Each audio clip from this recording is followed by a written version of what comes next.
నమస్తే అండి. ఇంతకుముందు స్నాక్స్ అంటే ఏదో కొన్ని వెరైటీలు అయితే ఉండేవండి. కానీ ఇప్పుడు అలా కాదు కదా! ఎన్ని వెరైటీస్ వచ్చేసాయండి. అప్పట్లో లాగా పకోడీలు, బజ్జీలు వేస్తే అస్సలు తినడం లేదు కదా! వెరైటీలు చేయాల్సొస్తుంది.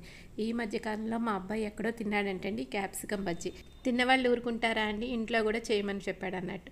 సో, ఇంకా మనం తిన్నింది లేదు, చూసింది లేదు కదండి. అందుకని చెప్పేసి నార్మల్ బజ్జీలు ఎలా వేస్తారో అదే విధంగా వేద్దామని చెప్పి ట్రై చేశానండి. క్యాప్సికమ్ అయితే ఇలా ముక్కల్లా కోసుకున్నాను. దీంతో పాటు నేను పచ్చిమిరపకాయలు ఉంటాయి కదండి, పెద్దవి మిర్చి బజ్జీలు, అవి కూడా నేను ఒక 4 కోసుకున్నానండి. ఎందుకంటే ఈ క్యాప్సికమ్ అయితే నేను తినను అసలు. నార్మల్ కూరల్లో వేస్తే తింటాను, కానీ ఇలా అయితే నాకు ఆ స్మెల్ వచ్చినట్టు ఉంటుందండి, అందుకని నేను తిన్ను. దీనికి తగ్గట్టు శనగపిండి, కొంచెం బియ్యపిండి క్రిస్పీనెస్ కోసం, ఉప్పు, కారం, కలరింగ్ కోసం చిన్న పసుపు వేసుకొని, బజ్జీ అంటే కొంచెం సోడా ఉండాలి కదండి, అందుకని చిన్న సోడా వేసుకొని చక్కగా కలిపేసుకొని నార్మల్ బజ్జీలు ఎలా వేస్తామో అలానే వేసానండి. వేసిన తర్వాత మరి టేస్ట్ ఎలా ఉందో అది కూడా తెలియాలి కదా. నేనైతే తినలేదండి, మా అబ్బాయి అయితే తిన్నాడు. అంతా బాగుంది, కానీ అక్కడ క్యాప్సికమ్ వాళ్ళు బజ్జీ వేసిందట చాలా లావుగా ఉందట, నేను వేసింది చాలా పలచగా ఉందట.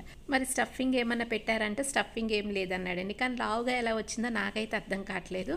ఎప్పుడైనా మనం ఒకసారి చూసినా తిన్నా కానీ ఏముంది ఏంటని తెలుస్తుంది కదండి. కానీ అలా స్టఫింగ్ ఏం లేదని అంటున్నాడు. ఒకవేళ మీకు ఎవరికైనా సరే క్యాప్సికమ్ బజ్జీ ఎలా చేస్తారో తెలిస్తే నాకు కమెంట్ రూపంలో తెలియచేయండి. ఇంకా ఎలా ఉన్నా కానీ పైన ఉల్లిపాయలు, కొంచెం కొత్తిమీర, చిన్న నిమ్మకాయ పిండుకుంటే ఇంకా టేస్ట్ అదిరిపోతుంది కదండి. నేనైతే అలానే చేసి ఇచ్చేసాను. Thank you for watching.